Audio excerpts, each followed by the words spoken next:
saya Santika Desa Sujaya, mahasiswa dari Universitas Syarif Al-Aita, program studi ilmu komunikasi. Dan tentunya di sini saya tidak sendiri bersama narasumber hebat kita, gitu ya. Silakan Kang perkenalkan dulu kepada teman-teman nama dan memperkenalkan diri ya. Saya Krisna Nurwan, asal saya dari Sukaresmi Garut dan kesibukan saat ini sedang menempuh program studi ilmu komunikasi di Universitas Kebangsaan Negeri Indonesia. Oke, berarti kita sama-sama letak di ilmu komunikasi. Nah, dan teman-teman perlu diketahui juga gitu ya, Kang Krisna ini menjadi salah satu rekan juang saya dari ketika kemarin mengikuti kegiatan sayembara kita baca Kabupaten Garut 2026.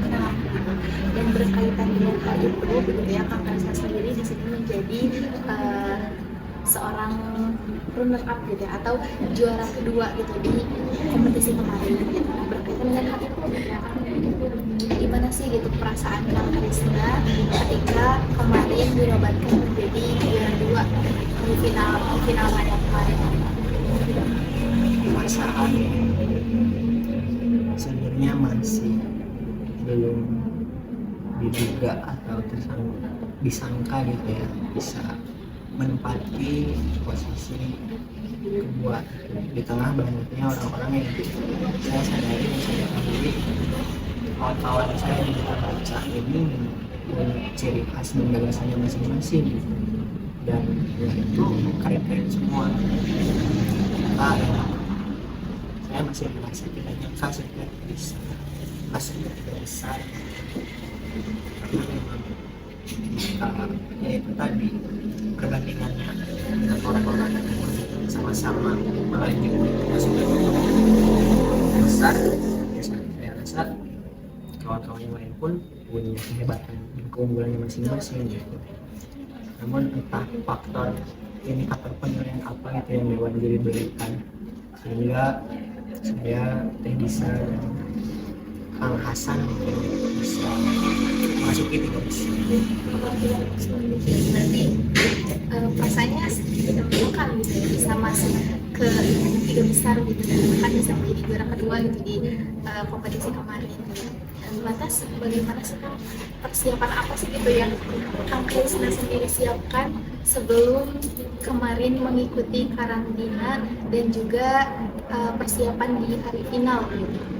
Persiapan seperti apa sih? Mungkin boleh diceritakan kepada teman-teman. Persiapan sebenarnya tidak banyak yang saya persiapkan karena di tengah proses yang saya lalui yang saya lakukan di tempat saya itu beriringan dengan kegiatan akademik dan organisasi saya di internal kampung itu.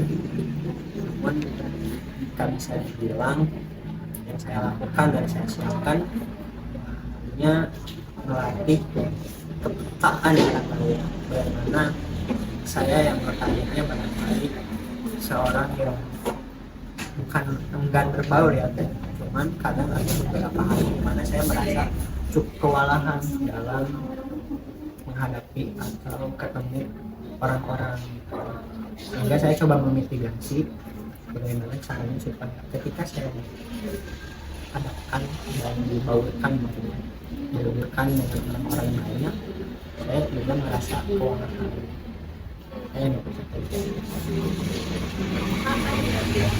Inovasi seperti apa sih, atau inovasi apa sih yang Kang Krisna usung gitu ke Duta Baca? Advokasi advokasi literasi. Saya tuh awal menamainya segitiga eksistensi literasi, kemudian segitiga eksistensi literasi, di mana itu terdiri dari membaca, dan publikasi. Kemudian ketika ada pembuatan video lagi, saya ubah tuh namanya segitiga eksistensi literasi menjadi saung, itu membaca untuk menjadi. Dan ya sejujurnya ini pun barangkali masih liar gitu, karena ya menjadi apa gitu kan, bisa menjadi koruptor gitu, bisa menjadi orang-orang yang memang ya masih liar gitu. Itu maksud saya adalah menjadi diskusi ketika kita membaca aku tidak memaksa orang lain untuk membaca supaya menjadi sesuatu yang aku inginkan. Jadi aku membiarkan mereka, para pembaca, yang menjadi apapun yang memang dikehendaki mereka gitu. Bisa menjadi warganya mengenal daerahnya, menjadi mahasiswa yang kritis barangkali kalau bisa yang mengatakannya gitu ya. Jadi ya saya mengusung advokasi itu, namanya membaca untuk menjadi.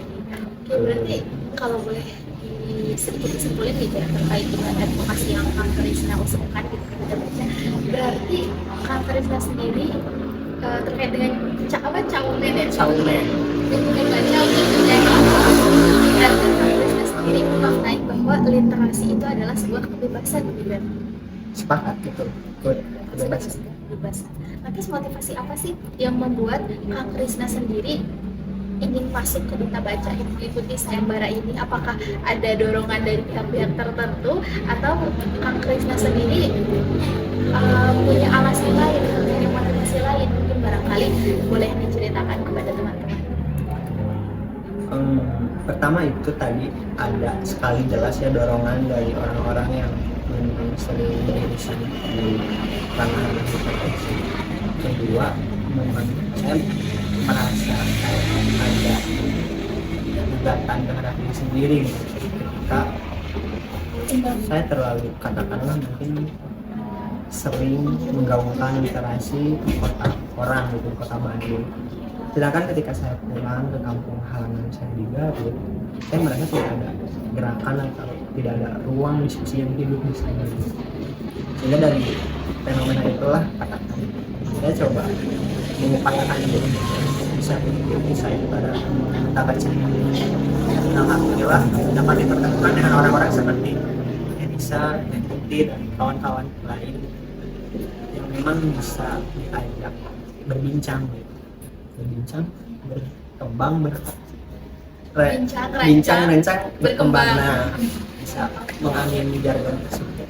Berarti motivasinya itu ada dari eksternal gitu ya, ada dari internal juga. Mungkin kalau dari eksternal itu dorongan dari pihak tertentu gitu ya, dan tentunya motivasi internalnya itu berawal dari kepekaan tadi ya, kepekaan dan keresahan. Sehingga dari kepekaan dan keresahan tersebut Kang Krisna inisiatif gitu ya untuk mengikuti sayembara duta baca Kabupaten Garut sebagai wadah untuk tumbuh gitu ya, untuk bisa tadi gitu dengan mengamini jargon bincang, rancang, dan berkembang gitu kan. Oke. Nah, terkait dengan hal itu juga gitu Kang, apa sih pesan Kang Krisna sendiri gitu ya untuk pesan untuk para kaum muda-mudi gitu ya terkait dengan literasi gitu di Kabupaten Garut khususnya? Pesan untuk kawan-kawan warga atau wargi Garut terus rawat rasa penasaran, karena dari sana kita bisa ke-trigger untuk berangkat ke hal-hal berikutnya. Itu aja sih. Oke, singkat padat tapi melekat gitu ya teman-teman. Dan mungkin ini sebagai closing statement kita gitu ya pada episode kali ini gitu. Pada episode kali ini buku apa sih gitu, atau rekomendasi buku apa sih yang Kang Krisna rekomendasikan gitu ke teman-teman supaya teman-teman itu bisa pertama bukan rajin baca ya, tapi ke-trigger gitu untuk senantiasa membaca gitu kan, dan juga yang kedua alasannya gitu kenapa sih buku ini tuh harus dibaca gitu sama teman-teman. Ya, berbicara buku sejujurnya sekarang menjadi semakin bertambah banyak yang daftar-daftar di dalam kepala saya tuh untuk kawan-kawan harus baca buku ini gitu. Tapi karena saja satu buku ya. Tapi nggak apa-apa lebih dari satu Jadi buku, lebih baik ya. Mungkin saya akan berangkat dari bukunya Dunia Sophie. Oh iya. Justin. Yang hitam itu ya? Iya. Itu buku novel filsafat gitu. Dan itu cocok bagi kawan-kawan yang senantiasa bersahabat dengan pertanyaan. Jadi silakan baca buku Dunia Sophie. Cuman misalkan kawan-kawan sedang berada di posisi kosong gitu, hambat, Nah, aku mau merekomendasikan buku ini. Oke, Message for Mimi, karya Viktor Frankl. Silakan. Ya, 2 saja dulu ya. Oh, 2 saja Ya. dulu. Alasannya kenapa buku ini? Karena Viktor Frankl di sini menggagas bahwa makna hidup itu adalah apa ini. Intinya dia menggagas bahwa kita tuh sebetulnya bisa menciptakan makna yang membuat kita bertahan lama itu ya karena kita mempunyai makna. Dan itu sejalan dengan hakikat komunikasi yang saya pelajari. Bahwasanya ya komunikasi adalah tentang sharing for meaning, berbagi makna. Sehingga ketika saya membaca buku ini dengan coba mengkomparasikan barangkali yang saya pelajari di kampus itu semacam jalan atau ya jalan yang beriringan gitu misalnya. Nah, kita di sini tidak apa ya menyanyikan bahwasanya kita bisa mencapai kebahagiaan, tapi dia menjelaskan bahwa sebetulnya kebahagiaan itu adalah efek samping dari apa yang kita lakukan. Ini pokoknya sangat menarik. Jadi Wajib dibaca ya teman-teman. wajib Viktor Frankl. Kali itu saja yang bisa disampaikan oleh narasumber kita pada kesempatan kali ini. Mungkin teman-teman juga bisa melihat ya dari bagaimana Kang Krisna sendiri menjawab pertanyaan dan juga mengemukakan gagasannya gitu ya. Mungkin kalau kata Kang Krisna amanah itu tidak akan salah, tidak akan nah itu tidak akan berani gunakan salah. Nah itu karena semuanya juga sudah dipantaskan gitu melalui proses. Nah mungkin dari tadi argumentasi dan gagasan-gagasan yang dikemukakan oleh Kang Krisna juga teman-teman sendiri bisa menilai gitu ya. Dan semoga apa yang disampaikan pada kesempatan kali ini itu bisa bermanfaat gitu ya teman-teman. Khususnya untuk kami mungkin di sini yang menyampaikan dan juga untuk teman-teman di sini yang sedang menonton video ini. Dan harapannya mungkin titel sebagai duta baca itu sendiri tidak hanya sekedar samir yang terselepah di dada begitu ya Kang, tetapi juga memang perannya sebagai seorang duta baca pun benar-benar direalisasikan, benar-benar memberikan kebermanfaatan dan juga dampak nyata gitu kepada masyarakat.